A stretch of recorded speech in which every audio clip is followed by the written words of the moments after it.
The story opens with a young boy announcing that he is a wizard while he and a girl participate in play fighting. She acts as a monster that eats wizards, so he raises his wooden branch and hits her on the head. She yells out and asks why he actually hit her, while he explains that monsters are meant to lose against wizards. An elderly man observes the children and remarks on how lively they are this morning. The boy recognizes the man as Rabbus. He then inquires about what is needed to become a wizard, while Rabbus clarifies that one cannot simply become one by wishing for it. He describes wizards as the peak of humanity who rule from the highest social ranks, adding that they are nobles and knights who inherited the ability to use magic from their ancestors. He informs the children that they unfortunately cannot become wizards, while a nearby villager asks the elder how he could say such a thing before asking if current rumors are true. Rabbus asks for clarification on what he is referring to, and the man mentions hearing news that a monster has appeared. He confirms that the report is indeed true. He notes that a man named Rop came across it at the entrance last night and describes a creature covered in pitch-black shadows that was a leopard the size of a house. He reassures the man not to worry because the village chief went to the city to request a wizard and believes he will bring one back to subjugate the beast. The girl's mother expresses her relief at this news. She asks her daughter if she heard that and warns her not to go into the forest for now. Rabbus cautions everyone to be careful since killing a monster is almost impossible without a wizard. The villager asks if all the residents have been informed, and when he says they have, he asks if a certain person has been told as well. Rabbus asks who he is talking about. The man explains that he is referring to the shepherd on Hisarul Hill. High up on the hill, we see a shepherd named Turan. He rests while looking up at the sky and thinks about how dull his life has become. He reflects on viewing the same scenery and the same day over and over again. He wonders if he will eventually forget how to speak. Rabbus arrives and calls him a pathetic brat. He remarks that the sun hasn't even set yet and he is already slacking off, while Turan tells him to move because he is blocking the sunlight. Rabbus yells that he lacks manners and asks if he is still holding on to a grudge from a past incident. Turan asks if he is talking about the time his mother died, and the old man tried to quietly turn the sheep into shared property. Rabbus simply clears his throat in response. Turan says that if that is what he means, then yes, declaring that he is not generous enough to share his mother's inheritance and stating they are not close enough for pleasantries before telling him to leave. Rabbus shouts in frustration at the young man. Turan glares back and asks what he wants. He informs him that a monster has appeared, causing the shepherd to ask about it. Rabbus explains that it is a leopard the size of a house that Rop found. Turan admits that the situation is a serious problem, while Rabbus notices that he is not even scared despite being the most likely target. He tells him to be careful since the village chief went to request a wizard. He claims he only came because he was worried about him, but Turan thinks the old man is not being very honest. He suggests the man was actually worried about the sheep and not him, as Rabbus prepares to shout again. Turan tells him to get lost if he is done talking because his breath smells like rot. The old man walks away into the distance. Turan reflects on how monsters are beasts that wield mysterious power and magic. He considers that if humans have wizards, then beasts have monsters. He is pleased that a wizard is coming because it means he can finally see one in person. However, he wonders if a wizard summoned by a rural village chief will even be anything special. Still, he wants to see just how strong they truly are. Suddenly, his nose catches a whiff of something. Turan realizes the smell is coming from blood. He heads down into the forest and follows the scent. He says he is sure the source is in this direction. He focuses harder on the scent and walks in that direction, but suddenly he stops. He looks down and sees Rabbus torn into literal pieces on the ground. He thinks about how the man told him to be careful yet went in first anyway, reflecting that he did not expect the blood smell to belong to Rabbus. He notes that this is not a wound an ordinary wild animal could make. He is sure that it has to be the monster. He hears something approaching as a massive paw lands on the ground and a large monster appears. Turan looks back while the monster creeps closer and he stares directly at it, realizing that the reports were true and a monster really exists. Back in the village, the boy playing wizard asks his father how strong a monster is, and if it is true that adults cannot beat it. His father says they are insanely powerful, explaining that if ordinary adults rush it, they won't even be able to collect their bones. The child asks what will happen to their village if they cannot beat it. He tells the boy not to worry because the village chief will bring a wizard to subjugate the beast. The boy asks if the wizard will lose to the monster. His father says that of course they won't lose, describing them as great beings born with the power of magic who will kill the monster with a single word. As the beast lunges at Turan, he looks at it and commands it to die. The command causes the monster to backpedal and create distance. It snarls at him as he releases an aura. He wonders if his power is not working, The monster leaps again and he tells it to stop. The creature pulls back once again.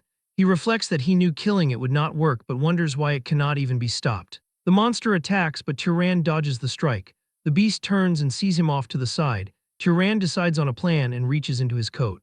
He pulls out a rock and says that a shepherd should do what a shepherd does. The beast prepares another strike.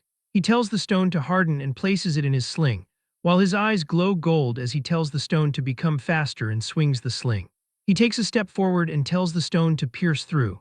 The stone flies with a speed that seems to break the sound barrier. The rock flies toward the beast at full speed, and it is so fast that the monster can only dodge it slightly. The stone grazes the beast while cutting its ear and flying into the air. The beast dashes towards him with its mouth open and ready for a final attack. Turan says that it is actually aiming for the head.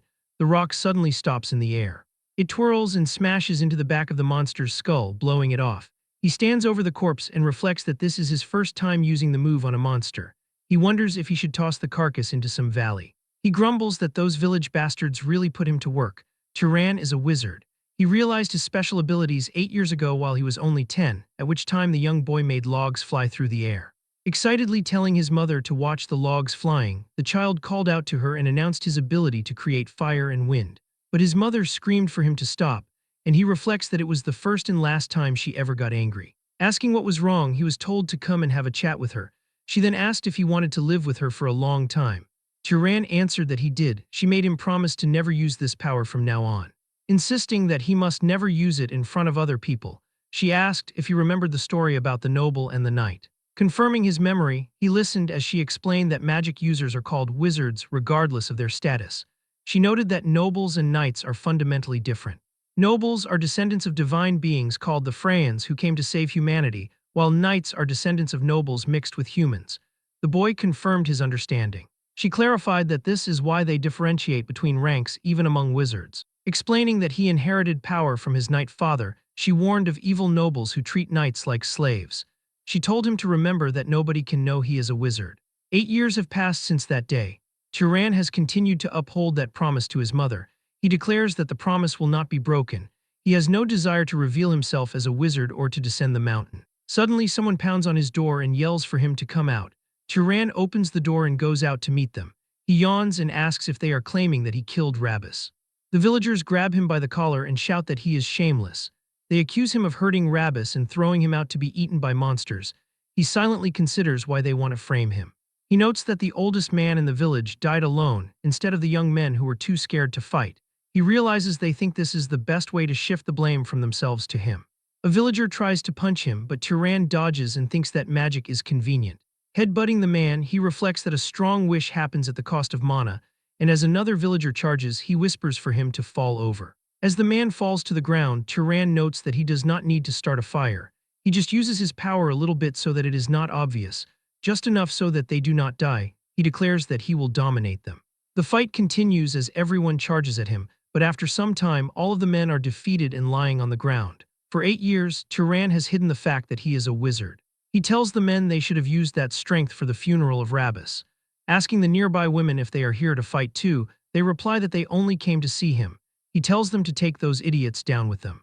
Inside his home, he reflects that it is going to be chaos in the town again. He suspects they will use this as an excuse to rip him off when he goes to trade. He decides he can simply beat them up until he gets a fair deal. He thinks he gave them a proper whooping and they should not be back. Loud knocking begins again and he calls them insane. He throws open the door and asks who it is. He finds a tall man standing there. The man apologizes and says he thought he could ask for a favor in his travels, wondering if he has disturbed him. Turan wonders if he is a traveler. He apologizes and notes that a few uninvited guests just came by moments ago. Reflecting that his mother taught him manners, he wonders if that was proper, feeling awkward since he never talked nicely to people in this town. He observes a traveler with a sword in this sleepy old town. He tells the man that if he is looking for an inn, he should look elsewhere, but the traveler's stomach rumbles loudly. Turan sighs and tells him to come in. He prepares a meal and explains that he is not well off, so they do not have much. The man calls it a feast and notes that Turan must have never met someone from outside the town. Turan says that is right. He explains he was born and raised on this hill and has lived as a shepherd all this time. He notes that it is rare for this small town to get tourists. The man looks at him and finds it interesting. Commenting that for someone who grew up as a shepherd, he is well versed in manners, the man assumes his parents taught him well. Turan explains he learned from his mother, but she died a few years ago due to an illness. The man says she raised a proud son and is surely among the gods in a palace in the heavens. He thanks the boy once again, while Turan says he just lives the way his mother taught him. He asks what brings the man all the way out here to this country town, and the man explains he was asked a favor. Turan asks what kind of favor, so the traveler says they were looking for someone to take care of a monster puma. He declares that he is a wizard. Turan realizes he must be the wizard the village elder talked about, and the man says that is right. He asks if he can ask a question now, and Turan says sure. The man explains that he senses a monster in this area, but he does not see one. He finds it weird that Turan knows about the elder and the monster yet remains calm. Nodding that if the monster went for a human, it would be him, he asks if Turan is scared. He remarks that Turan seems awfully brave for a shepherd. He asks Turan who he really is. Turan remembers asking his mother why nobody can know he is a wizard. She explained it is because of the bad nobles. Comparing nobles to shepherds and knights to the dogs that nobles keep, she warned that they might treat him with love, but they can sell him off or sacrifice him. She told him she does not want that kind of life for him and asked if he wanted to keep living with her, to which he said yes. She told him to remember that nobody can know he is a wizard and warned that if other wizards find out, they will separate them. And they would turn him into their shepherd dog to be discarded at any moment. She told him that to avoid being found out as a wizard, he might eventually have to kill people. Turan thinks to himself that this must be what the situation has come to, while the older man asks if he is unable to respond to the inquiry. Kjorn stares at him for a moment before declaring that making such a face simply makes his joke feel awkward, and then he lets out a nervous laugh. Turan realizes it was only a joke and apologizes for lacking a sense of humor, while Kjorn insists he is the one who should apologize as he realizes he must have flustered the young man. He reflects that it is his first time hearing a wizard joke, which is why it caught him off guard, while the wanderer remarks that the reaction was so entertaining that he took the teasing a bit too far. He notes they haven't introduced themselves properly and expresses that it is nice to meet him. The old man reveals that his name is Kjorn and describes himself as a wanderer. Turan feels he should have introduced himself first and identifies as a shepherd. He states that he is 18 years old this year, to which Kjorn responds that he will be 75. Turan thinks Kjorn looks very good for his age, nodding he doesn't look old at all, while Kjorn explains that wizards age much more slowly than ordinary people and enjoy significantly longer lives. Turan asks how he ended up becoming a wanderer in the first place, and the man explains that after serving the Arabian family for 60 years, he finally left. He says that in his later years, he desired to roam from place to place without the need to settle down, and Turan calls the idea romantic as the two of them continue their harmless conversation. Turan reflects that sharing a conversation with a good person like this is something he never realized would be so enjoyable. They continue chatting until the sun begins to rise over the horizon. Kjorn realizes he didn't notice how much time he was spending as the light grows. He hands over a coin of Arabian silver, explaining that it is the purest of silver coins and worth more than the meal. Turan accepts the payment gratefully and wishes the man a smooth hunt, while Kjorn tells him to stop acting like they will never see each other again. He suggests he might come by a few more times to mooch off him before he eventually heads out. Later in the day, Turan walks out to the field when it is time for the sheep to graze. He commands the animals to gather, causing them to look at him and begin walking his way. He reflects on the fact that this was the first time he has ever met another wizard, and wonders how long it has been since he shared a conversation that felt so naturally comfortable. Turan notes the ease and humor that naturally seeped into the man's speech was more than any adult he's ever met. He considers him a truly good person, recalling that the man even returned with a wolf. Turan had always thought knights were just emotionless hunting dogs used by arrogant nobles. He wonders how he is supposed to tell the man that there are no more monsters on Hisaril Hill. Meanwhile, Kjorn walks through the forest and notes that the surroundings feel strange. He sees traces of a battle but notes that he cannot feel a monster's presence anywhere. He looks up and discovers the rock from the sling embedded deep in a tree, wondering if the monster was already hunted and who in the world could have done it. He considers if the village chief hired another wizard, but he feels relieved that someone made things safe. Suddenly, he senses something and turns around to see the monster walking toward him with its face ripped apart. It releases a blood-curdling howl as Kjorn identifies it as a monster's wraith. He wonders who would do something like this as the monster attacks him, and he leaps backward to avoid the strike. He knows that failing to absorb or disperse mana from a dead monster's corpse turns it into a wraith, and he notes that a wizard who hunts monsters would certainly know this fundamental fact. Leaping high into the air, he concludes that the person who killed the beast was definitely a wizard, and he asks why they would leave it to become a wraith or if they were simply ignorant of the outcome. He reasons that a novice knight who doesn't know the basics could never have killed a monster like this. He wonders if they had some other intention, but decides that either way, he must destroy it. Drawing back a bow made of sheer lightning, he launches a magical arrow forward. The magic simply disperses as soon as it comes into contact with the monster's body. Kjorn asks if the monster's mana is vastly stronger than his. Suddenly, the monster disappears into the ground. He wonders if it is trying to counter magic with magic and wonders where it has gone. The creature begins to appear from his own shadow and looms over him. It swings down and strikes his arm, causing blood to fly from the impact. Kjorn realizes this is not a level a mere knight can contend with in battle, nodding that one would need to be at least a lower-ranked noble to have any chance. The monster sends Kjorn backward as he reflects on running into a wraith of this caliber in a remote village, and he thinks that you really never know what life will throw at you. The beast continues to change its shape into an even more grotesque and horrific form. Kjorn believes this is as far as he goes but refuses to die obediently. He vows that even if he dies, he will take the monster down with him. He plans to concentrate all of his mana into his hand for a final effort and stab the creature directly the moment it lunges at him. As the monster and Kjorn charge at each other, something shining comes flying out of the jungle. It was a rock that hit the monster hard. Kjorn is baffled as he watches the creature fall on the ground. Turan approaches and asks if Kjorn is all right. Kjorn remarks that the shepherd's joke is quite startling too, but he is just surprised to see him. He realizes the boy is a wizard and asks why he didn't tell him the truth. Turan remains silent, so Kjorn decides to change the question and asks why he helped him, nodding that the boy could have just walked away and let him die. Turan says it is simple as he recalls the night Kjorn brought him a dead wolf. He remembers asking why the man went so far for a simple favor, while Kjorn wonders what he is talking about as Turan continues. He notes that with his skills, the man could earn a lot more money more comfortably. Kjorn calls the villagers pitiful people, and Turan asks in what way he means that. He describes them living on the frontier and trembling in fear without basic protection, while Turan argues that it isn't the man's fault, but Kjorn explains a wizard inherits the power of a god, so they should live with pride by protecting powerless commoners. He admits that not every wizard thinks this way as everyone has their own way of living. Turan smiles and tells him exactly that while the monster rises for another attack. Kjorn tells him to listen carefully because this is not a level they can handle. He warns it is a monster they cannot fight unless they are at least a noble, and he tells Turan to inform the village chief immediately and help everyone evacuate. He vows to hold the monster off here. Kjorn admits he talked big but doesn't know how long he can actually last. But Turan tells him that it is okay as Kjorn asks what he is saying.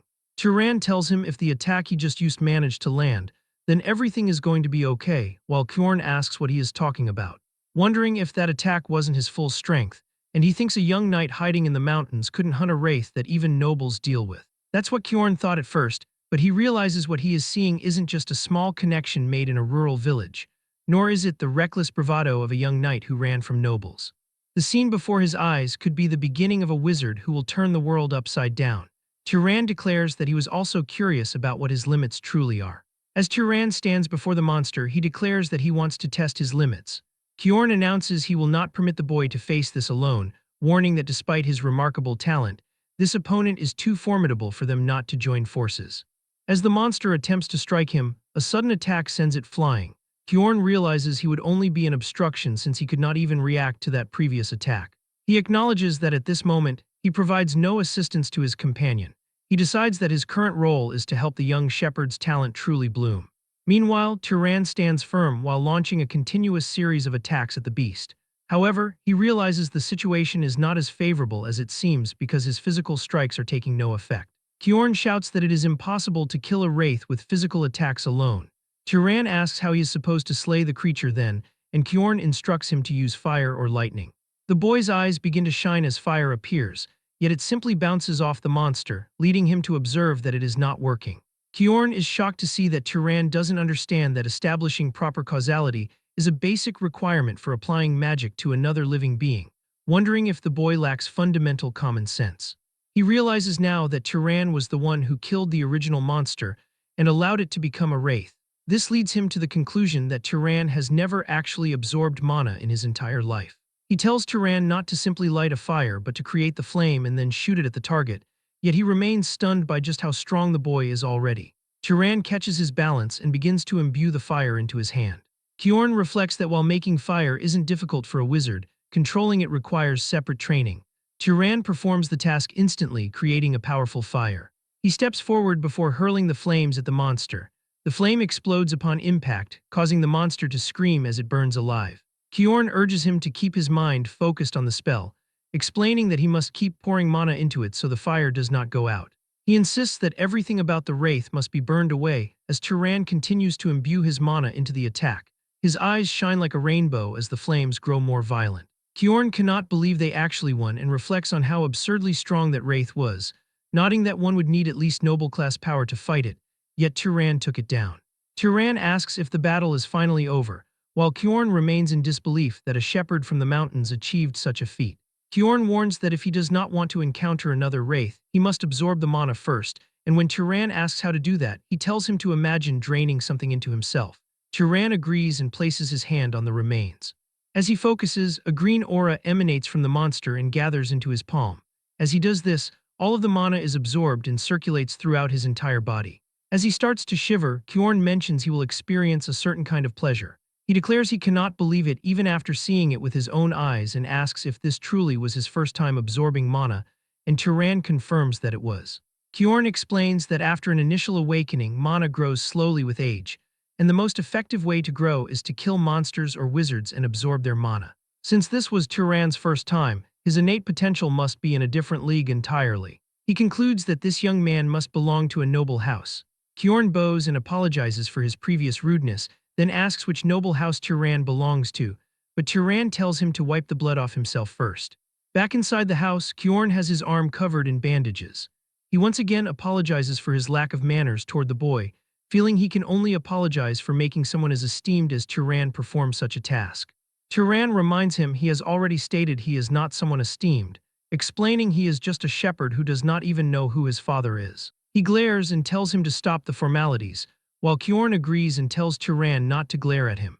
But the man wonders why a powerful wizard would choose to be a shepherd, explaining he does not mean to belittle him, but the role simply does not seem to suit him. Turan reveals it was his mother's request which she held onto until the moment she died, and Kyorn asks for more explanation. And Turan describes how nobles live below the mountains. He explains that if his wizard identity is revealed, he will only be used by them and then thrown away, while Kyorn observes his mother was very wise. Turan is surprised since he expected him to call it overprotective parenting. Kyorn tells him his mother was not entirely wrong. He reflects that wizards have great power and that great power inevitably brings conflict, recalling a major war between noble houses just 20-some years ago. He explains it was a conflict between the House of Arabian which he served and the Great House of Zahar, noting that so many people died in that war. Out of roughly 3,000 Arabian knights at the time, more than 900 died. He reflects that nearly a third of them were lost. Sadly, he realizes everyone close to him was in that third, remembering his friend Denver, his teacher Hartman, and his beloved wife and son, who were all massacred by House Zahar. He concludes that his mother was right to an extent, as a knight's life can vanish more easily and meaninglessly than a commoner's. However, he points out that the one thing she was wrong about was Turan's aptitude. He admits it is embarrassing to say while in his current state, but he is a knight with fairly good skill, yet Turan easily destroyed a monster wraith that he himself could not bring down. He tells the boy his potential is not merely that of a knight but is at minimum noble level, and even among them, he possesses at least upper-tier aptitude. Turan asks if his mother was lying when she said his father was a knight, while Kyorn explains that on rare occasions, a child worse than a knight is born among nobles, or a noble-class child is born among knights. In that sense, he suggests it would be better for Turan to leave this hill and enter the world. Turan asks why he should do that, and Kyorn explains that humanity desperately needs more strong and kind nobles and knights, because humans are still not the complete masters of the world. Long ago, other races pushed out by the gods were left watching for a chance to rise again. In the midst of this, nobles only continue to wage war against one another. He argues this is an age that desperately needs someone strong and kind like Turan. More than anything, he asks if Turan is truly satisfied living as a shepherd. Turan looks at him and asks what he could even gain by going below the mountain. Kyorn explains that it depends on his desires, whether it be wealth, fame, authority, family, or friendship, noting that any of that is hard to obtain here. He tells him to try imagining the possibilities where he could wander as a wanderer and destroy monsters, or become an explorer in the unknown, or be adopted into a house to walk the path of power. Turan admits that listening to him, he thinks the man is right. He notes it would be more interesting than herding sheep here. For the first time, he is seriously curious about the world outside. Kyorn worries he might be planting expectations for no reason, but promises to support every possibility Turan has. Then he asks about his bloodline ability, and Turan asks what he means. Kyorn apologizes and explains he keeps forgetting the boy knows little about magic. He explains a bloodline ability is a trait nobles inherit from their ancestor, the Freyans, and whether or not one has this ability is what separates nobles from knights. He asks if any spell felt unusually easy, or if he has some outstanding ability that does not require magic.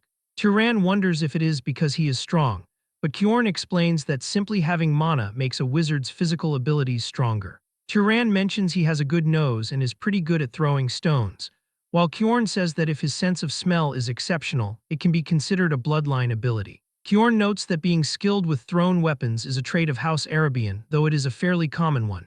He tells Turan to continue explaining. After some time, Kyorn declares that he thinks he knows which house his abilities are closest to. Turan asks for the house's name. Kyorn's expression changes as he tells him the name of a great house known as Pursuers or Hunters. He reveals it is House Zahar, the very one that fought the war against House Arabian. Turan is visibly surprised by this. As Turan hears the name House Zahar, he becomes visibly worried. He looks at Kyorn with a sad expression since he shares a bloodline with the man's enemies.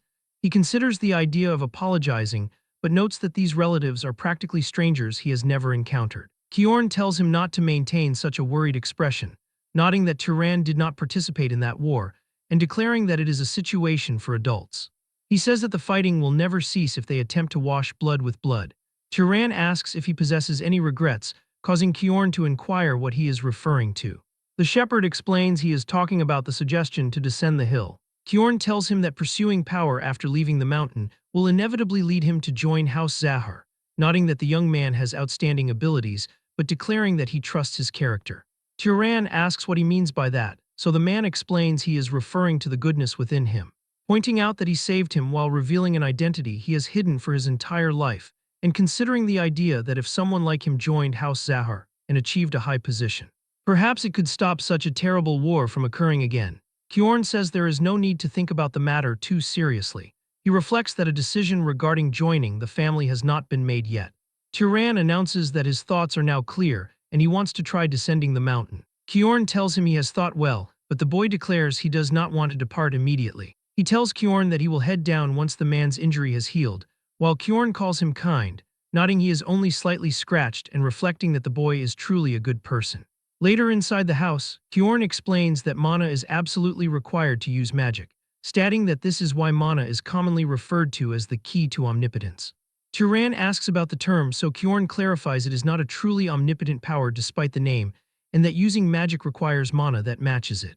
The boy asks what the standard for matching mana is, so Kyorn declares he will explain that immediately. He says the difficulty of magic is largely determined by three factors, listing them as bloodline, affinity, and causality. He explains that bloodline is determined by the specific lineage one is born into, which applies to most nobles who are not knights. He considers that it would be difficult for the boy to heal wounds using magic, asking if he is wrong about that, but Turan declares that he is not. Kyorn continues that for members of the Ravista bloodline from the south, it is something they can achieve even without training since the power originates from the bloodline. Turan asks about the second factor, affinity, which Kyorn says can be thought of as familiarity. He explains it is the concept that a mage can more easily perform tasks they prefer or are used to, while Turan reflects that it is like how he created a fireball as if he were throwing a rock. Kyorn confirms that he is correct and considers that simply making flames would not have achieved the same speed or firepower. He notes the last factor, causality, is the most important, though he reflects he does not fully understand it.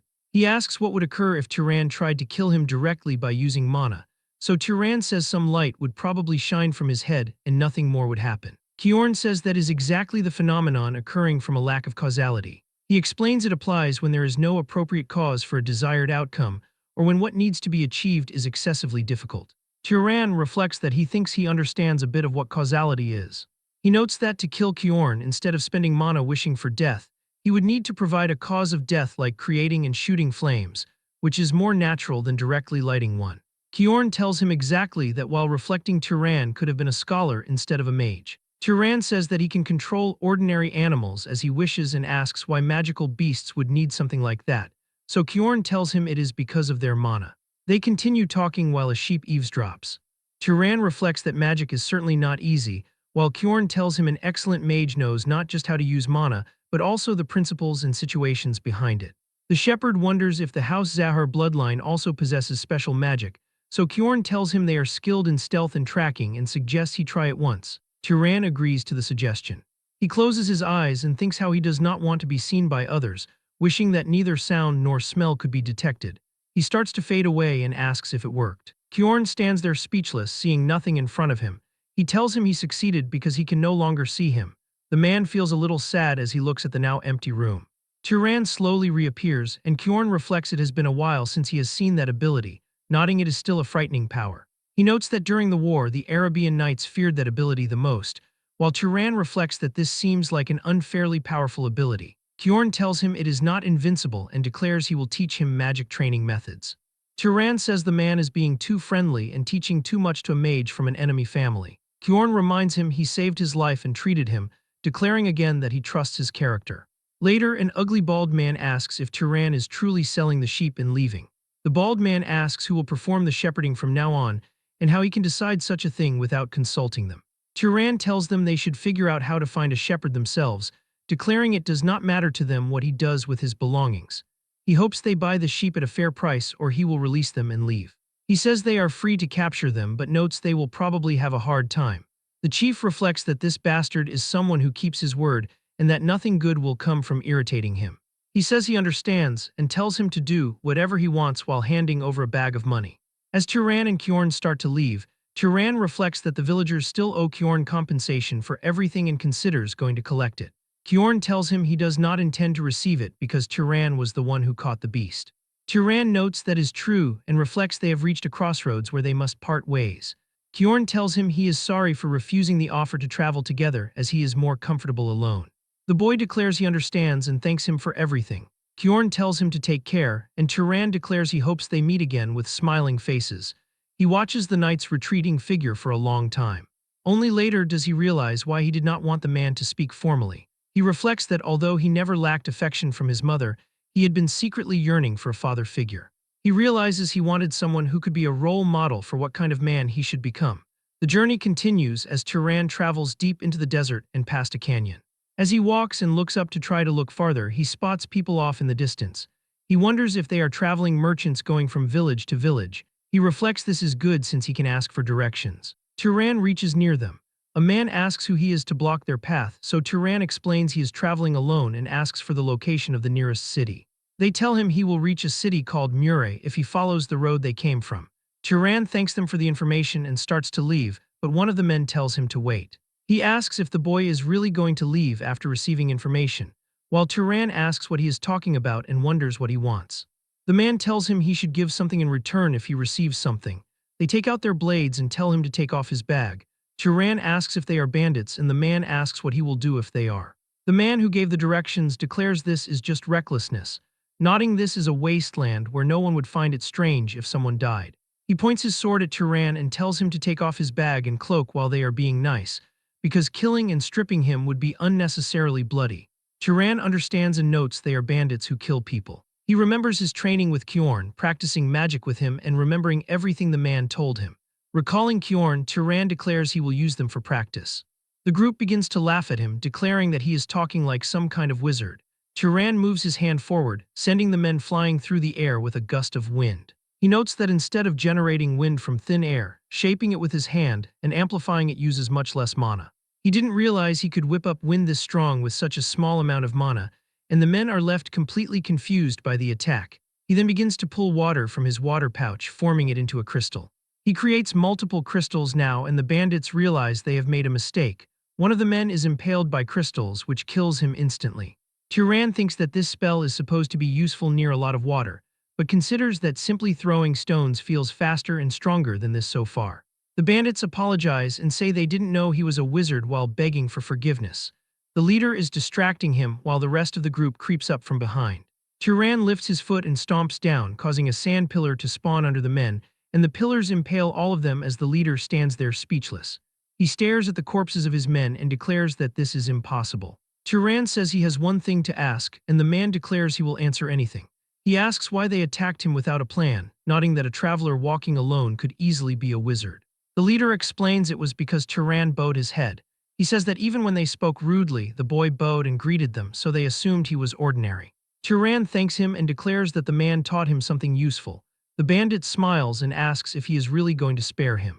Water begins to gather above the man's head, as a flashback shows Kjorn telling him that he is going to meet many people, and there is something he must absolutely know.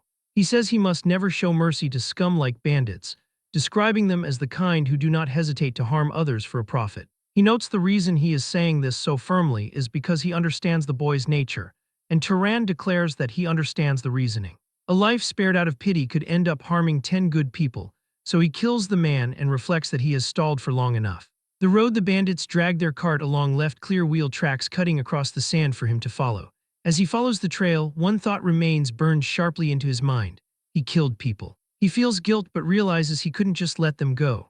Kjorn's warning comes back to remind him of those who rob and kill without hesitation, and such people would target others again at any moment. Like tracks in the desert slowly fatting as weeds grow over them, Turan's chaotic heart gradually settled as he recalled the teachings of Kjorn.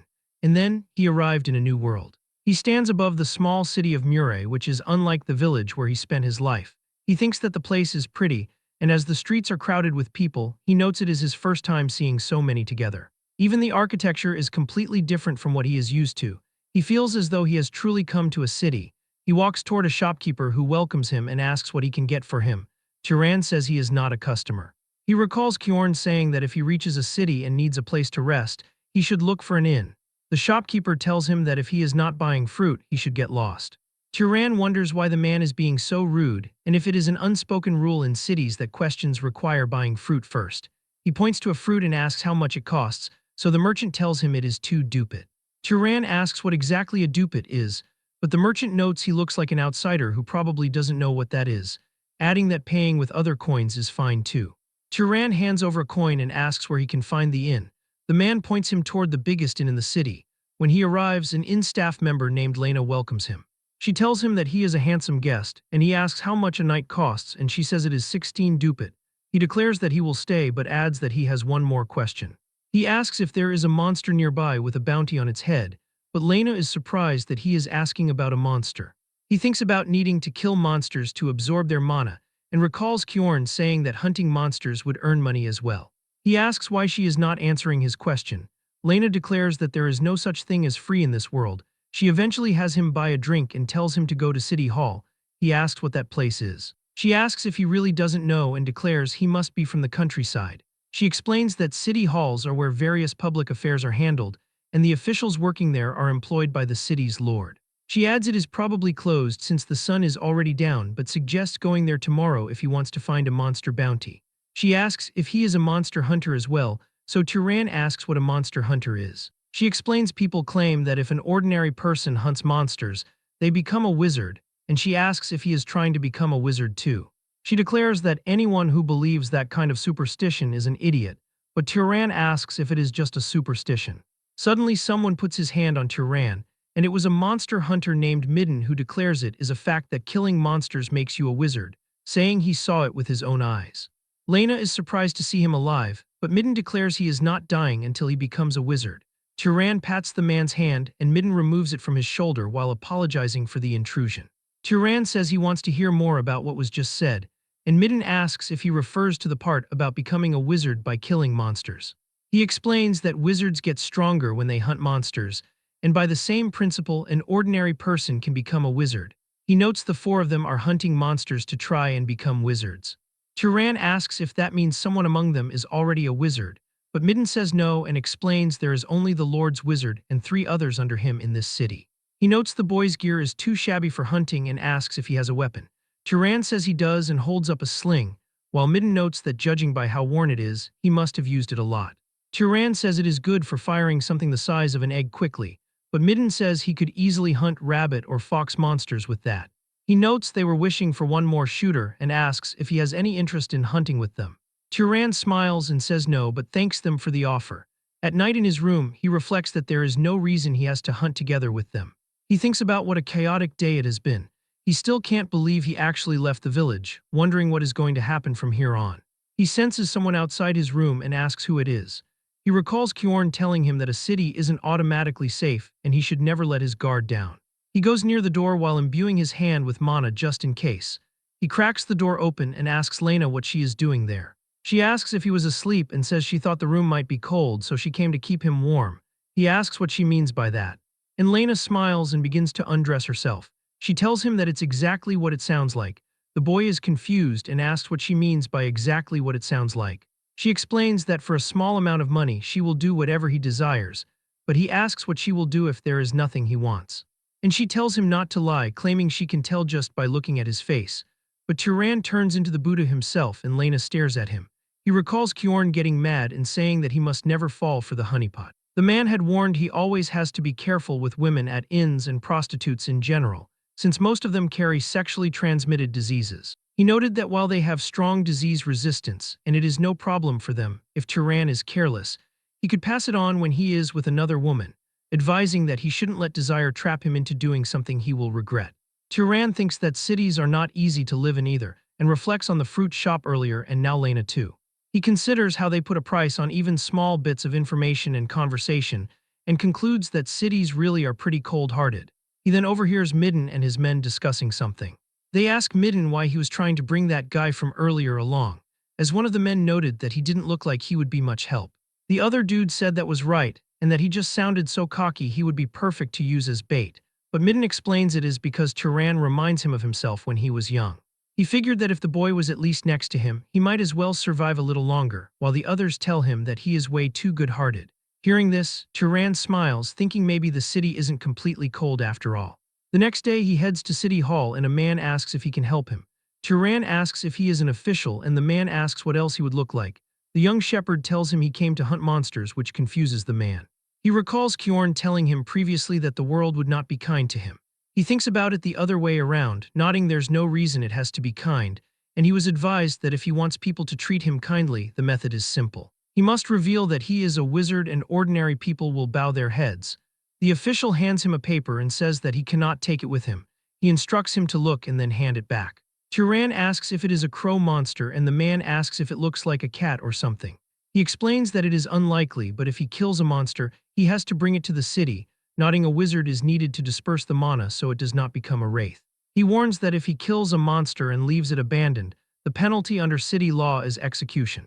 Turan knows this and understands what happens when a monster becomes a wraith, and he cannot repeat the same mistake. Turan then asks if knights don't hunt monsters, but the official says they are not people with time to spare. He explains a knight's job is to maintain public order in the city. He notes that hunting monsters outside the city is something for thugs like him to handle, and as Turan leaves, the official comments that another corpse is going to pile up outside the city.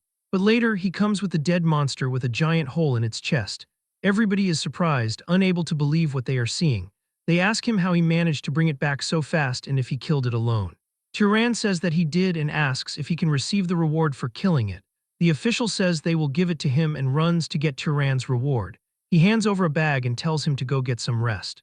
The other officials talk about how incredible it is because even its wings are still intact, and they wonder if it is possible to bring back a blade crow in this condition.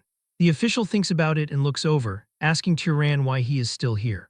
Turan asks if there are any other monsters worth hunting. They ask if he is really planning to go hunt more. Later, Lena tells him that these are the most expensive items on their menu. She never dreamed that someone like him could defeat 30 monsters in just 3 days.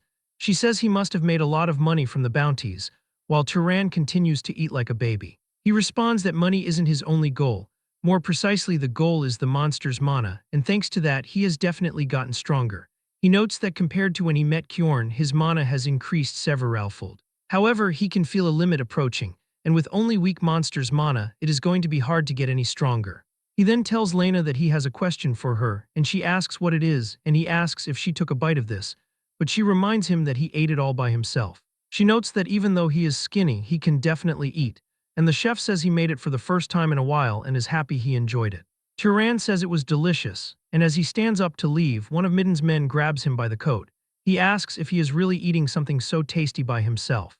They make fun of him, saying they have heard that he has made a lot of money and suggesting he should give some charity to his partners. Turan hits him in the face, and the man stumbles backward. Turan asks if he wanted some more charity. Another man gets pissed and swings at him, but Turan dodges and hits him in the face too, while one runs at him carrying a chair and swings, but Turan blocks it. Turan raises his hand and flicks the man in the forehead. Lena gets nervous and yells, telling them to stop fighting in the inn. Later, Midden apologizes and says he gave them a proper scolding.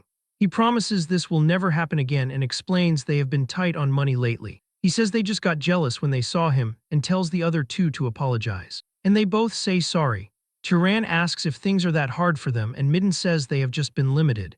He doesn't think they will be able to pay the room fee but notes that it is their problem. Turan then takes out a bag of money and tells him to take it. Midden asks why, and Turan explains this is repayment for the kindness he showed before, remembering him saying he was worried and tried to bring him along. Midden asks how he knew about that, while Turan says there is no such thing as free and he needs some information in return. Midden laughs and says that information is what he is best at, and he will tell Turan everything he knows. Later, outside the town, Turan looks at it and reflects this might be his last hunt in this city. He notes Midden gave him information about the next one, so it is about time he left for there. He reflects there was a lot more useful information than he expected and that Midden is a great person. He thinks Midden is not as seasoned as Kjorn, but that just makes him purer and kinder. He then senses something and recognizes the smell. He starts to run in that direction, knowing what is happening but hopping his hunch is wrong. As he heads into the jungle, he sees marks on a tree. He looks over and spots one of the men cut across the chest and bleeding out. Turan recognizes that he is from Midden's group. He then looks over and spots Midden's corpse and the coins that he gave him on the ground covered in blood. Turan just wonders what happened to him. Turan looks down at Midden and one of the men who is still barely alive as the man struggles to speak but manages to get the word rabbit out. Turan is confused and asks a rabbit. But the dying man is finally able to say it's a rabbit monster. Turan looks to the other side and sees the monster still eating another man. The monster also notices him and glares at Turan with its red glowing eyes. Turan was standing up when the monster charged at him with great speed, but he dodged the attack, and the monster hit the tree, destroying it instantly. Turan can't believe how fast it is and he was almost hit by it. He twirls his sling and raises it up before firing it. As the rock soars through the air, it splits into three and all of them move toward the monster, but the monster easily destroys all of them. Turan notes that this creature is used to defending against thrown weapon techniques. The beast readies itself and dashes toward him once more. It is surprised when Turan completely vanishes in front of it. The monster stops the attack as it can't see Turan, but he suddenly appears behind it with a dagger in his hand and stabs the rabbit monster in the neck. Turan retreats and starts turning invisible using magic. The monster tries to attack at that moment, but Turan had already become invisible, and the monster was only able to cut down a tree. The rabbit monster becomes mad and starts cutting every tree he can see. After some time, it comes to a stop as it becomes exhausted and screams loudly. As the monster loses more blood, it finally dies and falls on the ground, as Turan was able to successfully rage bait it to death. He then undoes his invisibility and approaches the monster's corpse. He stretches his hand out toward the beast and begins to absorb its mana. He notices that the amount of mana he is getting now is different, reflecting that it is more than the leopard monster he encountered the first time. The man who is still barely alive can't believe that Turan is a wizard. Turan confirms that he is, and the man asks why he is hiding his identity. But Turan asks if any of the four of them have belongings he can pass on to their families, and the guy begins crying, saying that he doesn't have a family as he looks at Midden full of regret.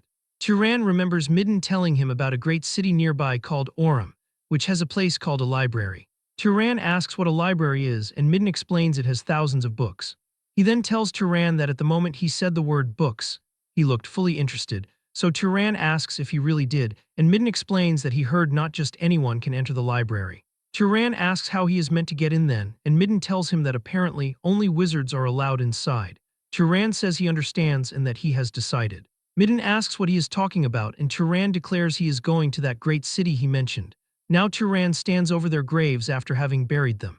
He wishes them happiness there and walks away. Sometime later, Turan is standing in line. He is almost embarrassed that he was shocked by the small city of Mure.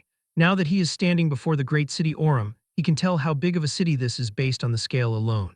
He did not think that there would be this many people trying to enter the city. He sees the guards and wonders if they are scanning for criminals. As expected of a great city, it has a more established system. The guards tell him to stop, and Turan asks what is wrong. They inform him that he cannot be allowed to enter because his clothes are absolutely filthy, telling him he should dust himself off at least. Later, he gets into the city and stands before a massive tower. He reflects that this must be the library that Midden talked about. He thinks it is overwhelming and must have been built with magic. He walks up to the entrance and says that he is trying to enter, The guards tell him that only wizards are allowed to enter.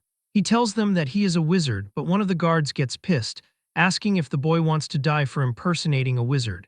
He declares there is no way a kid like him could be a wizard. But the guard tries to imbue his hand with mana as Turan recalls Kjorn's words, who had told him that wizards can recognize each other by sensing the other's mana and can tell whether someone is stronger than them. Turan decides to use this to his advantage and releases a massive amount of mana. The guard gets scared from sensing the power and falls onto the floor. He realizes that this is no ordinary wizard and is at least of noble class or higher. He screams his name and declares he is Kenya, a knight of House Voltas, and wonders which house Turan is from. Turan asks if he has to tell him his house to enter, and the man says no. However, to use the library, he needs permission from the Master of Voltas, and when Turan asks what that means, the guard says he will contact House Voltas for him. Later, Turan is sighing as he reflects he thought it would be a simple process. However, maids are now cleaning him inside of a bathhouse, and he wonders how this even happened. He tells them to stop and asks if there is a problem with him washing himself. They explain that if they fail to properly attend to an esteemed guest, they will be punished. He tells them to do what they want and they thank him for that. Later, one of the maids says that he is amazing. She instantly realizes what she said and covers her mouth. He asks if there is something on his face. The maid says she just lost herself because of how handsome he is and begs for forgiveness. He tells her there is nothing to forgive, but the maids tell him to stop speaking so casually to them. Then someone else enters and says, "Wow, what's this?" It was a girl who says she can't believe he is the same guest who showed up looking like a beggar. She notes that after washing up and dressing, he looks like a prince, while the bodyguard with her says she shouldn't be saying that. Turan introduces himself to the girl, and she introduces herself as Azella. She asks what house he belongs to, but he says that for personal reasons it is difficult to say. She tells him that is a shame. She decides to play a prank on him for hiding who he is. She begins to release her mana, which spreads throughout the room, thinking that he needs to show her what his mana looks like. Turan feels the crushing weight of Azella's mana slamming into him with intense force. But after a moment, he also releases his own mana, their auras clashing with each other while the surroundings tremble under the pressure. A guard rushes in front of the maids, putting himself between them and the spreading pressure. After a few moments, Turan retracts his mana, and Azella stops as well, finishing her test with a surprised wow. She looks at her hands, which are now trembling, and laughs. She then looks at Turan and asks if he wants to marry her. He is completely stunned, his thoughts wiped clean for a moment. Azella notices his frozen face and teases him for reacting that way, assuring him that it was just a joke. But she looks at him one more time, urging him to think about her offer as the seat next to her is currently empty. After saying this, she and her bodyguards leave the room. Turan watches her leave for some time and then looks down to see that his own hands are also trembling. She has mana that is on par with his at the very least, leaving him to wonder if this level of strength is considered normal in this city. The scene shifts to a different room where the man Turan wanted to see is waiting. This is Rug Voltas, the Lord of Aurum, who welcomes Turan as a young noble and asks if he already knows his name.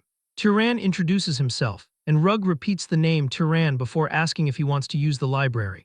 He mentions that a lot of people come there after hearing strange rumors, so he wants to clarify in advance that there is no amazing ancient magic in the library, nor is there some secret method to increase mana. Turan states that he is fine with that, explaining that he never wanted anything of the sort. Rug studies him for a moment and then allows it, nodding that there is nothing inside that counts as confidential information related to his house anyway. Since it has gotten late, he suggests that Turan rest and come back tomorrow, asking if that is acceptable, to which Turan declares he won't forget this kindness. The next day at the entrance, the guards check Turan and confirm his entry pass, welcoming him as an esteemed guest into the Sky Library. Turan pushes the doors open and steps inside. He looks up and sees the library climbing upward in a spiral that looks like it never ends. He finally realizes what the library truly is. Then a voice comes from nearby, greeting him by name. He turns to find a young girl standing there, who introduces herself as the librarian and states that, by order of the Lord, she will explain the simple rules for using this place. Turan stares at her, surprised to see that a little kid is the librarian. She raises a finger and explains that the first rule is he must compensate them if he damages anything. The second rule is he cannot take any books out.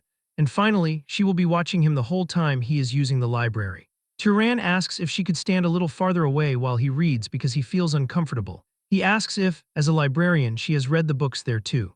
She says yes and tells him that if he needs something, finding it for him is what she does best.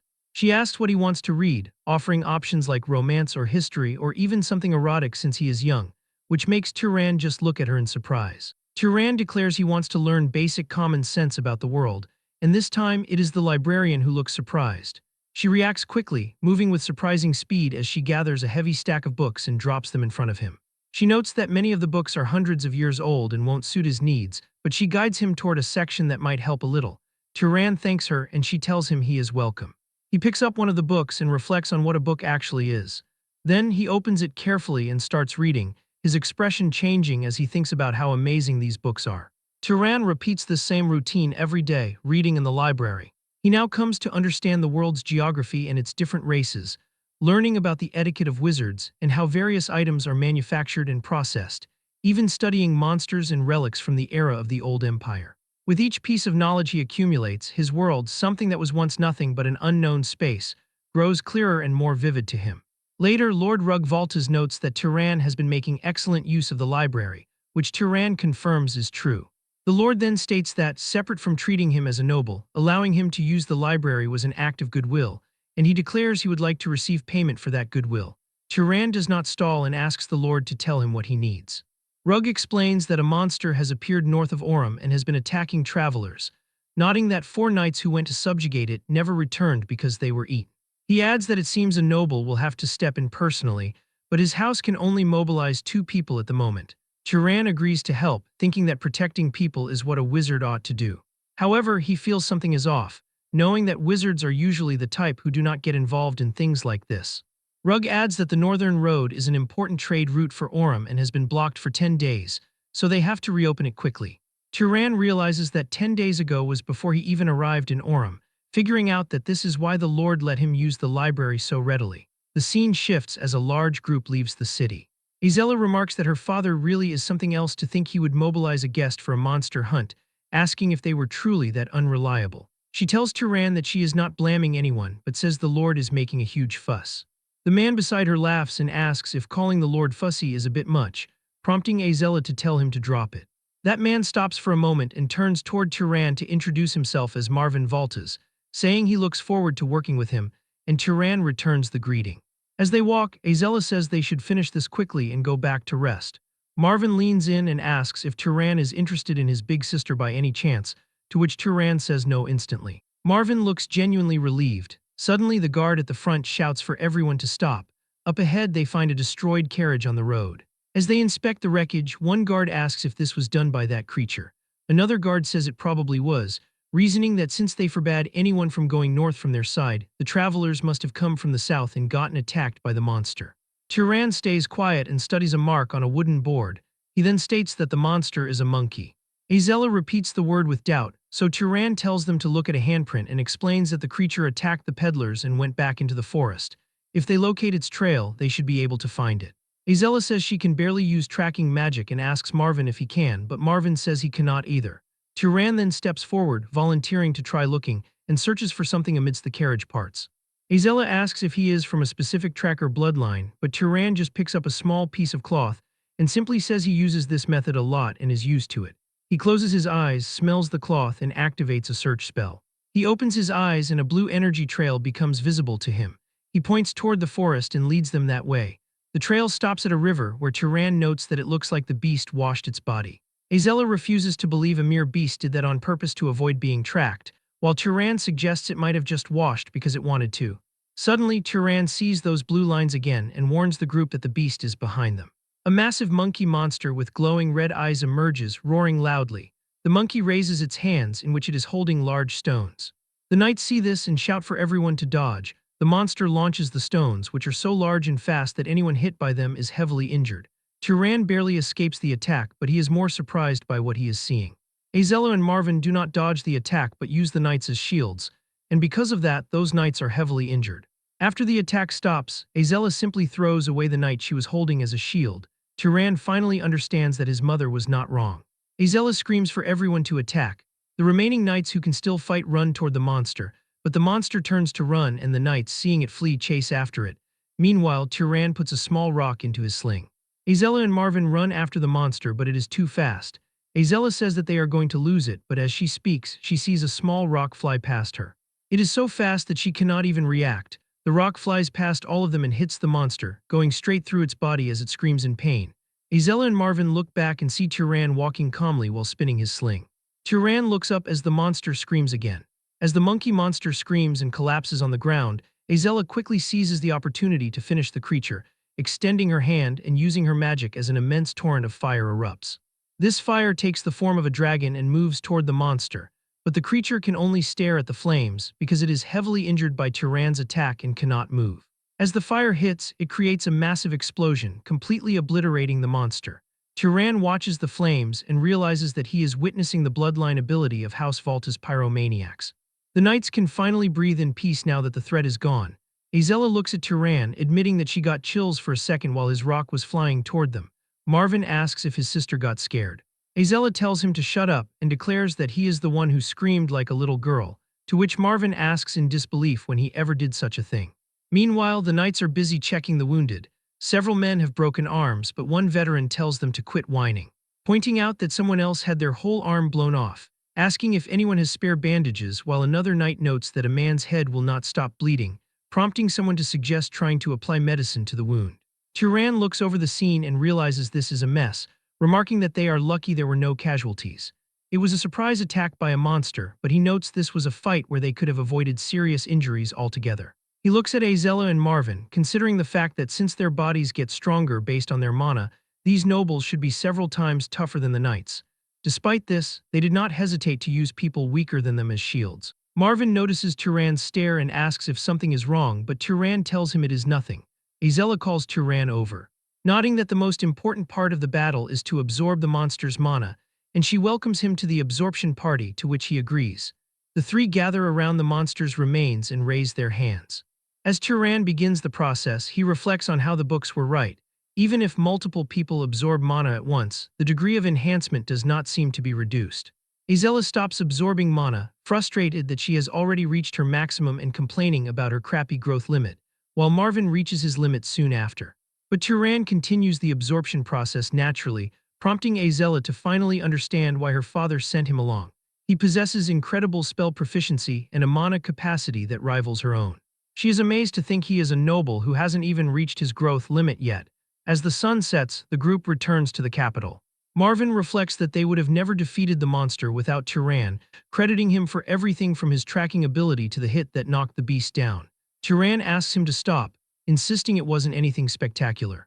He admits he regrets noticing the monster too late and allowing it to get the first strike, as he did not expect the creature to have a search ability. Marvin asks with surprise if it really had a search ability. Turan says yes, and explains that different abilities seem to awaken depending on the monster's external traits.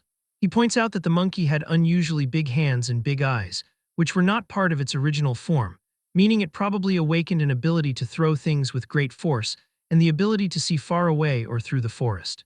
Marvin is impressed that Turan figured all of that out so quickly, and Turan explains that he looked through a monster encyclopedia at the library earlier. Marvin calls the library a stuffy place where no one goes. Azella mentions she went there once a long time ago out of curiosity, but found the books too difficult and left before reading even half a volume. Turan suggests that the next time she goes, she should ask the librarian if there are any easy books. Azella is confused and asks if there is even someone like that in the library. This reaction leaves Turan feeling confused. Turan heads back to the library and the librarian greets him by name as he enters, making him realize he was careless. He knows that no knight or commoner would ever call a noble by their first name, as everyone in the city uses the term esteemed one. He also thinks that the way she looks does not exactly scream librarian. He asks how she knows his name. The girl looks at him in surprise and then smiles, asking if he only noticed it now. She reveals she learned it from his permit and declares that as long as it is around this library, her gaze can reach anywhere. Turan asks how he should address her, and she says she doesn't really have a name, so he can call her whatever he wants. She suggests something cute like my love, but Turan decides he will just call her librarian. She calls him stiff and notes it is awkward for him to be polite after using her for days, calling her to do this and that, though Turan declares he never did that and tells her not to come so close because it is burdensome.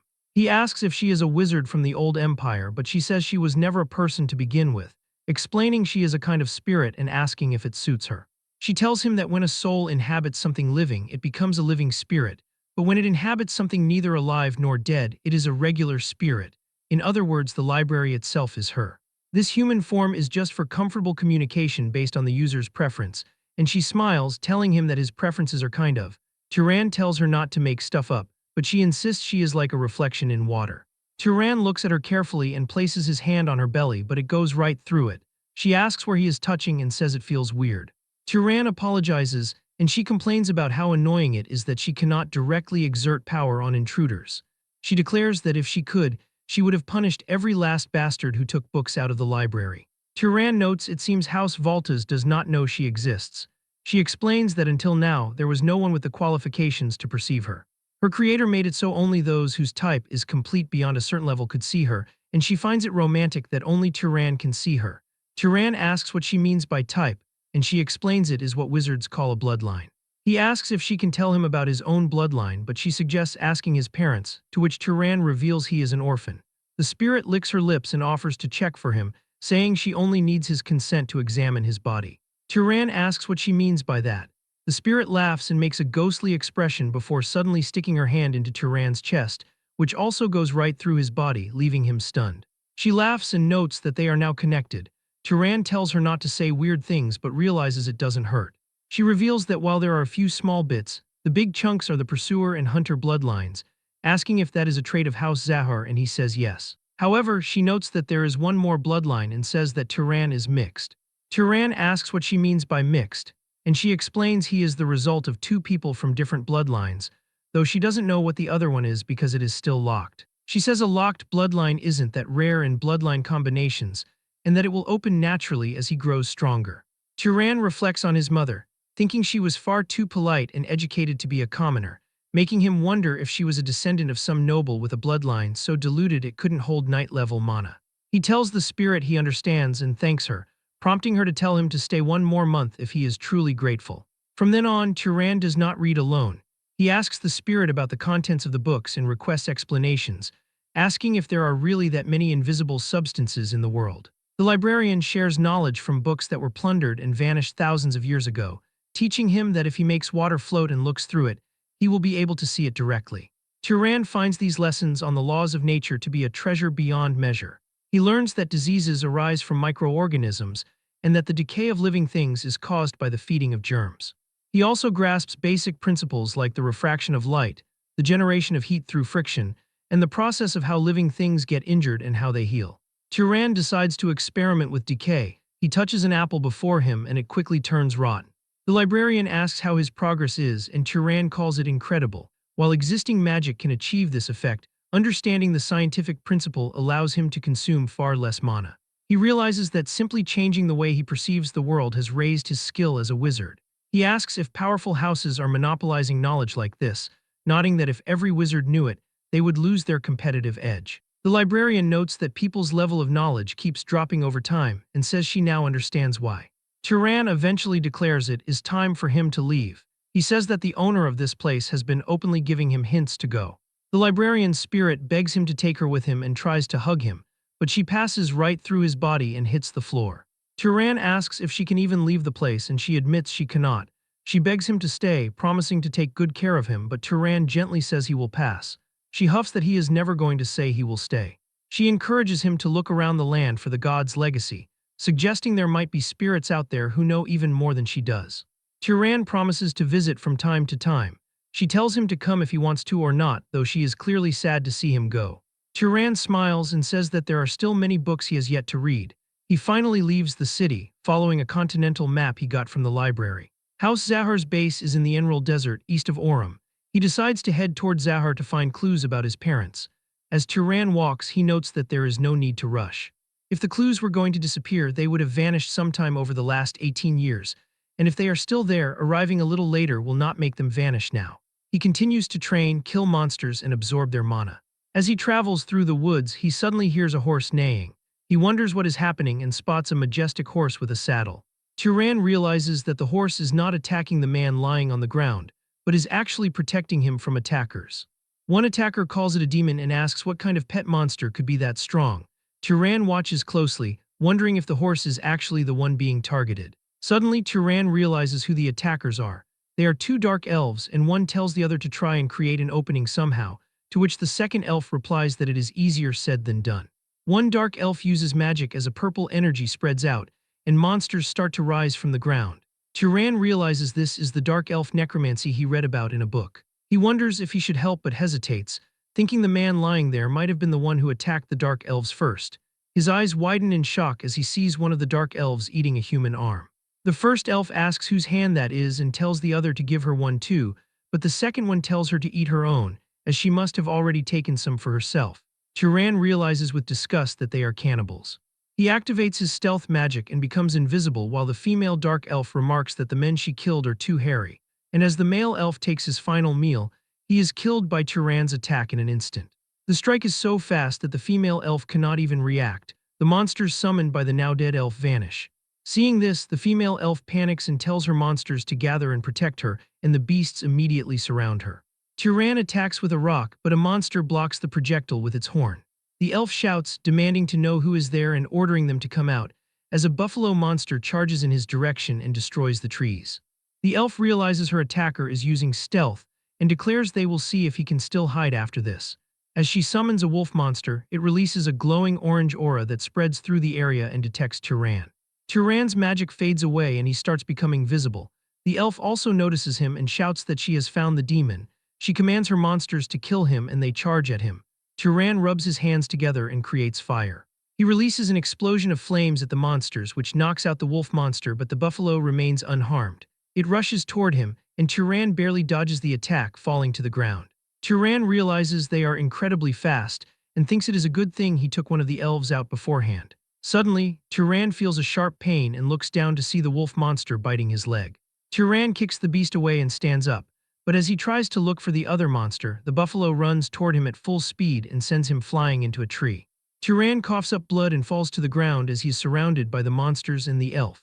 The dark elf laughs and says it serves him right, asking how he dared to kill Kel, and she declares she will make Turan beg to die.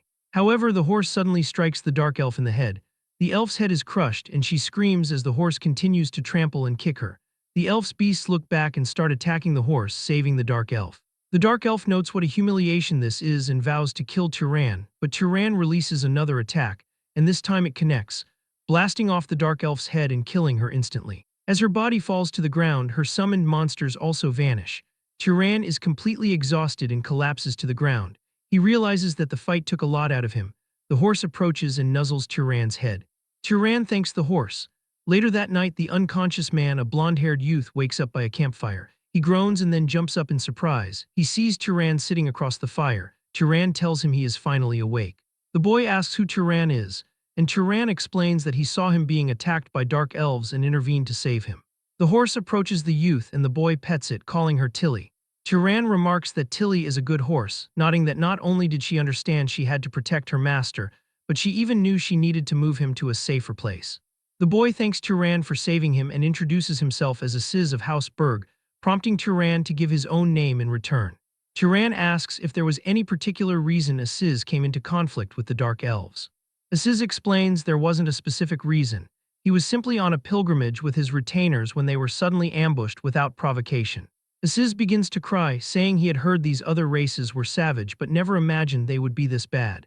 He sobs for his fallen friends, explaining that the people he lost were very precious to him. Turan asks if they were his family, and Aziz replies that they were the knights and servants who came on the pilgrimage with him, and that they had practically raised him since he was little. Turan notes that Aziz seems like a good person. He asks if Aziz knows how many dark elves attacked because he killed 2 of them, and Aziz says that should be all of them. Turan then uses his search spell and senses the surrounding area. He confirms there are definitely no more dark elves nearby. Aziz asks Turan if he has any urgent business, and Turan says that he is also in the middle of a pilgrimage. Aziz is amazed that someone on a pilgrimage would have so much power, asking if Turan is the child of some great house and wondering why he is traveling alone. Turan replies that it is difficult for him to explain. He claims he is not that strong, saying he only managed to ambush 1 elf and barely fought off the other with the help of the red horse. Turan releases his mana, and Aziz is confused at first but also releases his own mana. They both check each other's power. Turan is shocked to realize the blonde man's amount of mana is incredible. If he hadn't absorbed the dark elf's mana, he would have even less than Aziz. Aziz thinks that, honestly, Turan's raw mana alone is at a level where he would not be overwhelmed by 2 necromancers. Deducing that Turan must be noble-born from a powerful bloodline, and that since he is on a pilgrimage, he probably hasn't even reached his growth limit yet. Aziz wonders why someone like that would be traveling alone. Aziz then asks Turan if, assuming he does not have a fixed destination, it would be all right to invite him to House Berg, promising to repay Turan for saving his life and asking him to safely escort him back to his house. Turan asks what Aziz means by repayment. Aziz gives a large grin and declares that those of Houseberg are enchanters and vassals of Arabian, the great house to the north, explaining that they belong to a bloodline that has crafted magic tools for generations. He tells Turan that he will make him the finest magic tool worthy of his skills. Sometime later, they move deep within the forest and bury Aziz's subordinates, who were killed by the Dark Elves. Aziz lets out a quiet sigh and observes that things finally seem to be coming to an end. His voice carries a hint of relief, yet he reflects on a heavier thought, admitting that he would like to send everyone back to their hometowns if he could, but adds that it will be difficult. He turns toward Turan and thanks him, to which Turan glances at him, slightly puzzled, and asks for what. Aziz hesitates before answering that it is because Turan did not mock him. He is a noble, yet he cried at the sacrifices of his subordinates, calling it pathetic. So Turan asks why he would think that is pathetic, and Aziz replies quietly that it is because that is what his father taught him. Those who fall in a righteous battle shall dwell in the heavenly palace with the gods, as he was taught that to grieve for them would be weak, and that a true noble must move forward, standing upon that sacrifice. But if not grieving over a family member's death is strength, then he does not think he could ever become truly strong.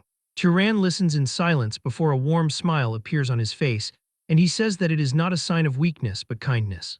Aziz is taken aback, then tries to lighten the mood by suggesting they speak more comfortably since they are going to be traveling together anyway, nodding that the age difference between them is not that great either, and Turan gives a small nod and agrees.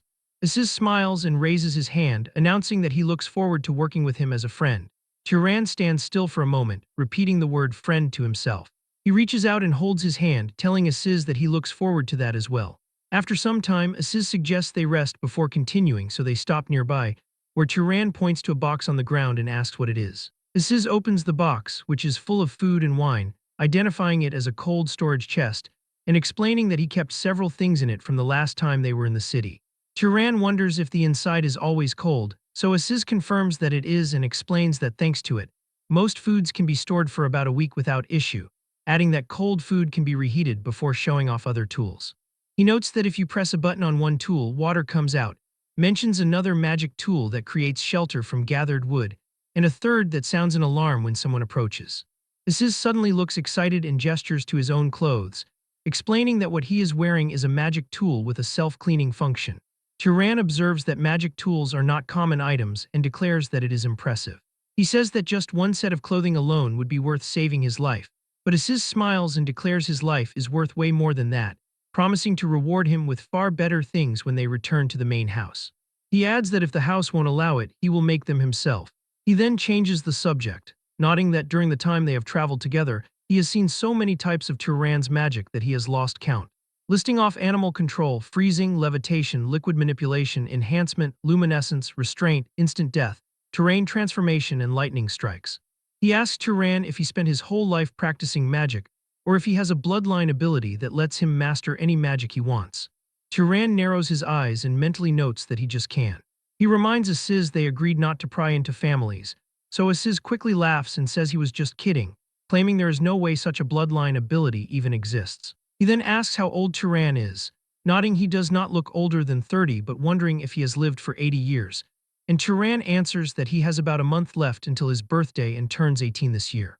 Aziz is completely shocked. He reveals that he is turning 43 this year, but then chuckles and says a 25-year difference is not that important to them. Aziz crosses his arms and says he should have known Turan had that much magic power to take down 2 wraith sorcerers, adding he was not expecting there to be 2 geniuses like him in the world, leading Turan to ask, too. Aziz explains the other person is close and has an incredible bloodline, revealing that the other genius is his cousin. Turan asks if he can ask that person to make magic tools for him, but Aziz says no because she is from the main house. Turan wonders about the main house, as Aziz explains she is a princess of Arabian and might even become the head of a great house someday. After that, they start walking. He explains that unlike ordinary wizard houses, heads of great houses do not easily pass positions to their own children.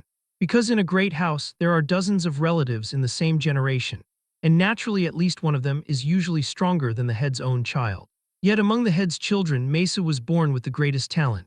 After awakening her magic power, Mesa mastered all manner of combat magic in just 10 years. Turan is surprised as Aziz adds that as a result, she received the full support of her house, and now at only 21 she is almost on the same level as the core members of the house. Turan thinks about how much power she has at that age and asks if the house performed a funeral.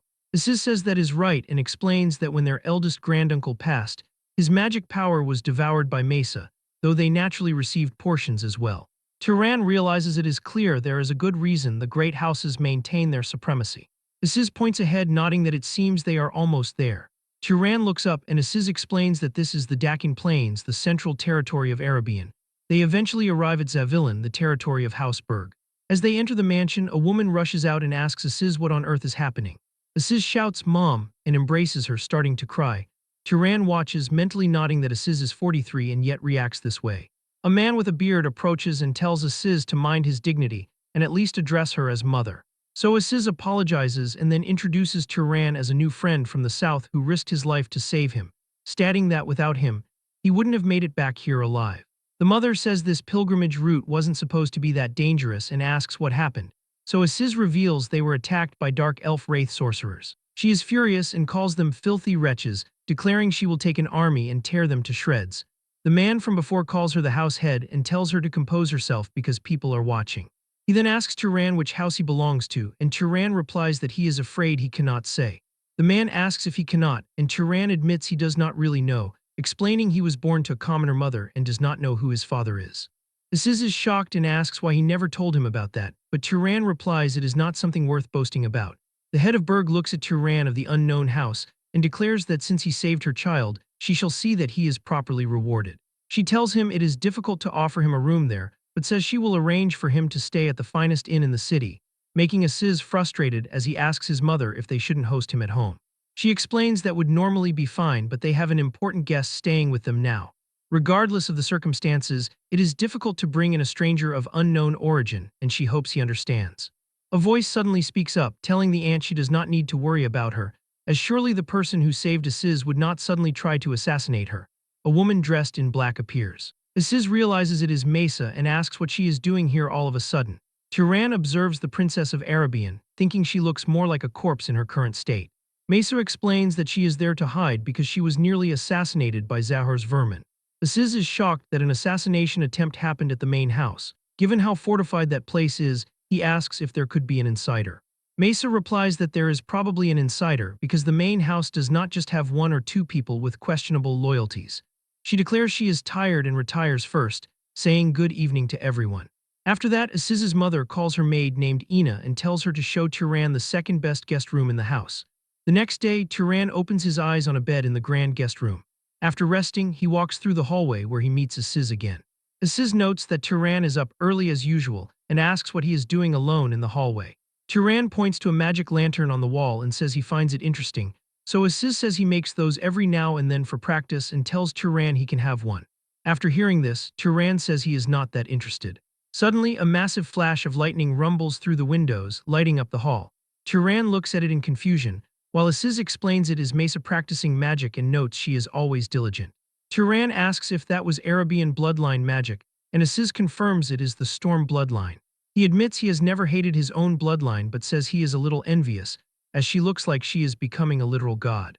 Turan is curious and wonders about how strong the next Arabian leader is. Aziz asks if he wants to take a look, but Turan says he is curious yet does not think it is a good idea for a suspicious outsider like him to approach. Aziz asks why that matters since he is not an assassin. He insists he can vouch for him and admits he is curious about who is stronger between Turan and Mesa. Turan says he thinks that is the real reason Aziz brought him there. Aziz laughs and says that, to tell the truth, he has been holding a grudge for a few years and wants to see Mesa frustrated for once. They go to the training grounds where Mesa is standing. Aziz calls out to her. She turns and asks Aziz who is beside him, so Turan introduces himself. Mesa repeats the name, remembering him from last night, and asks what brings them there. Aziz says they saw her practicing magic, so they thought they would join in just like they did in the past. But Mesa reminds Aziz that last time he stormed out crying after she learned something in 2 tries that took him a whole week, which makes Turan laugh. Aziz looks back at him and he quickly apologizes for laughing. Aziz asks Turan if he is mocking him too and then turns to Mesa. He declares Turan has magic talent second to none and suggests they have a duel. Mesa repeats the word duel and looks at Turan with a silent stare. Her eyes glow blue as her mana surges. Turan looks up at the sky where the weather has turned dark and a lightning storm descends. As she releases more mana, it becomes more terrifying, making her look like a monster. Turan's body stiffens under the sheer weight of her pressure, and his eyes go wide. After it is over, Turan is left panting and sweating from the intensity. After a moment of silence, Mesa looks at him and says she hates to say this, but she does not think Turan is a match for her. Mesa is sorry to say this, but it looks like it will be a bit difficult for him to duel her. Turan stays silent while he stares at her with a focused and determined expression. Aziz steps in with a wide grin and tells her that, in terms of magical power, he certainly would be no match for her. However, he adds that what is truly incredible about this guy is his ability to learn magic. He puts a hand on Turan's shoulder and declares that he is a genius unlike any he has seen in his entire life. Aziz looks at her and asks if even Mesa herself probably does not reach that level of talent. She replies that since Aziz is praising him so much, they should see what he is capable of doing. Turan looks back at her and suggests a new method for their competition. He asks how about they each show a magic that the other probably does not know, and whoever can perform it faster wins. Aziz turns to her and says that it is a good method before asking for her thoughts. She heard Turan does not even know the magic of his own bloodline yet. She explains that it would be unfair if she used her innate magic, so she decides to leave that out of the duel. She tells them she will start first and steps forward on the training ground. Mesa taps the stone floor with her foot and creates a small sprout that bursts through the floor. Turan and Aziz watch as the tiny plant begins to grow rapidly and turn into massive vines that coil around the entire courtyard. Aziz shouts in terror as the vines wrap around him and lift him high into the air. He hangs upside down, while Mesa looks at Turan and identifies the spell as plant creation and manipulation magic, asking if he can do it. Aziz screams and begs to be let go because he is getting dizzy, but she ignores him and tells him to stay like that for a moment because it is fun. Turan reflects on the principles of magic while he looks at the vines. Fire creation magic is merely the manifestation of the phenomenon of burning, and water creation magic is simply the act of extracting invisible moisture from the air. Turan crouches down and places his hand flat against the hard stone floor. He thinks to himself that these vines are the same way, as the magic involves forcing seeds already planted in the ground to sprout rapidly. He realizes that in other words it is not creation, but rather growth. He tells the seed to grow, and a bright blue pulse of mana flows around it. In a split second, several blue vines explode from the floor and weave around Turan. Mesa watches with a shocked expression as the plants follow Turan's will perfectly. Aziz is shocked too. She realizes that given Turan told the plant to grow, he has independently discovered the true nature of this magic. She asks him if he happened to see this magic used somewhere before, to which Turan replies that it is his first time ever seeing it. Mesa HMPH and notes that the things Aziz said today actually turned out to be right for once, which is rare. She releases her magic, and Aziz falls to the ground, groaning in pain. She stands firm and tells Turan that now it is his turn to propose the challenge to her. Turan thinks to himself that using the Zahar's bloodline magic would be suicidal here. Suddenly, he remembers something and he reaches his hand out toward the tall grass. From the grass, a small rat appears and runs toward him. She watches it and asks with doubt if it is just animal control magic and if this is the best he can do. He catches a small rat and holds it tightly in his hand. He tells her it is hardly that and explains that this little guy here is just the ingredient for his magic. He uses his magic, he grips the rat as blue energy begins to pulse around the animal's struggling body. Its life force is drained and its body withers away. The rat turns into a dried husk within Turan's hand. He holds out the dead animal and declares that he is done with his magic. She looks on with a serious face before announcing that now it is her turn. She gestures with her finger and a second rat runs toward her. She grabs it and tries to use the same magic Turan used, but nothing happens to the rat. She closes her eyes and concentrates as she realizes this is not ordinary magic and wonders how he did that anyway. Aziz looks at the scene and asks why Turan would use that kind of disgusting magic. Turan admits that it was just the first thing that came to mind when he was asked. He looks at her and wonders if even a great family like the Arabian house does not know this principle well. Aziz tells her that it seems it is not working and suggests they just give the victory to Turan. Mesa tells him to shut up and asks him if he thinks she cannot do this. When using magic, the causality factor is an extremely complex element. If the phenomenon one intends to cause is something natural, the magic is more efficient. If the user clearly recognizes the cause of the magical phenomenon and the amount of mana is adequate, the spell succeeds. Among these, the capacity to perceive the cause of the phenomenon is an important factor that simultaneously influences the success rate and mana consumption. She just needs a little more time. One of the ways to compensate for the lack of causality is to invest a large amount of mana, filling the inefficiency with volume. Mesa tells the rat to rot while it is still alive. Suddenly, the rat in her hand shrieks as its skin turns to rot. The creature is turned into a mummified husk exactly like the one Tyran created. Aziz notes that it worked. She huffs and says in a tired voice that she really did it. Suddenly, she feels a sharp wave of exhaustion and her vision begins to blur. She collapses to the ground while Aziz screams her name and runs to help her. Tyran and Aziz crouch beside her as they look at her unconscious form. Tyran wonders what the reason could be and if she used too much mana during the spell. He reflects that people don't usually faint just from depleting their mana alone. At most, she should suffer from exhaustion since she lost even the strength needed to support her own body. He looks at her hand and realizes the problem, identifying that she is suffering from a lack of physical nutrients. Tyran lifts her in his arms and asks Aziz if there is no mage with a healing bloodline around here to assist them. Aziz tells him that there isn't anyone like that nearby. Tyran tells Aziz to have them bring water and salt to the ladies' room and bring the adults as well. As he carries her, he realizes that she is so light that he almost confuses her for a lamb rather than a person. Even the mana she used to barely sustain a body that shouldn't even be able to stand has been exhausted. After some time, Mesa opens her eyes and Aziz's mother, her auntie, rushes into Mesa's bedroom and screams her name, asking if she is conscious. Mesa asks why she is here. The woman explains that Aziz told her that she suddenly fainted while training magic with the guest. Mesa remembers what happened. The woman asks her if it is true and wonders if that man happened to do something to her. Mesa declares that no and says it was not his fault at all. She explains that it was just a small mistake on her part and that's all there is to it. Mesa begs everyone to leave because her head is throbbing with pain. The aunt stays for a second to tell her she made some soup and places the bowl on the bedside table. The aunt tells Mesa that she knows she does not eat because of magic, but says she needs to think about her health too. She tells her to try to eat at least a little before she finally leaves the room. Mesa watches her aunt go and then says a soft thank you. She then looks at the bowl and lifts it. She takes a spoonful of the warm soup and eats it. But she is struck by a terrifying memory of her mother and sister getting attacked. She remembers them crying out for her to save them because they believed she could do it. Mesa groans in pain and drops the bowl and it shatters when it hits the floor and she tries to calm herself. Meanwhile, Tyran is sent to lock up in the Berg family basement and finds himself at the temple of the limping goddess. He stares at the giant winged statue in the golden light of the basement.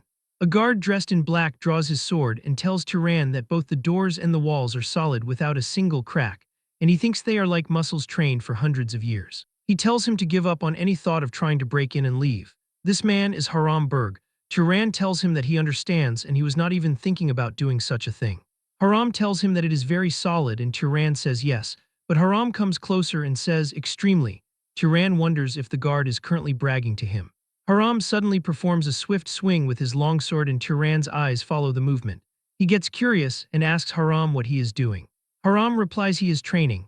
Haram moves his body in a rhythmic flow, performing a series of strikes and steps. Tyran watches closely and observes that there was no movement wasted. Each movement was the minimum preparation to apply the next force in his strike. Tyran asks himself if this could be the efficiency of a truly trained body. Haram stops his training and looks at Tyran. Tyran quickly apologizes, asking if he interrupted him. Haram says no and asks him what he saw in his movement just now. Haram gets extremely close to Tyran's face and waits for his answer. Tyran declares that he thought it was incredible. The guard steps back and explains that most nobles consider martial arts insignificant because it is easier to attack from afar with magic. It is all because their physical bodies are weak and their minds cannot dominate their bodies and rely on cheap tricks. Tyran says that unless it is a bloodline specialized in physical combat, like the Hercules strength bloodline, focusing on magical power ends up being a more efficient decision for them. However, he adds that when going through trials, situations eventually arise that you must face even if you want to avoid them. After that, Haram holds his sword out to Tyran and tells him to hold it. Tyran asks him if he really wants to give a weapon to a suspicious person like himself, even though he was sent to lock him up here. Haram smiles and says it does not matter, this weapon is just a piece of iron. He explains that what makes it a sword is the body of the one wielding it, and tells him that he cannot cut him with his weak body anyway. Tyran grips the sword in hand and wonders what he could even do with this sword. Haram looks at him. Tyran's entire body erupts with a massive aura of blue flame and mana. The intense power radiates from Tyran as he holds the sword and stares directly at Haram.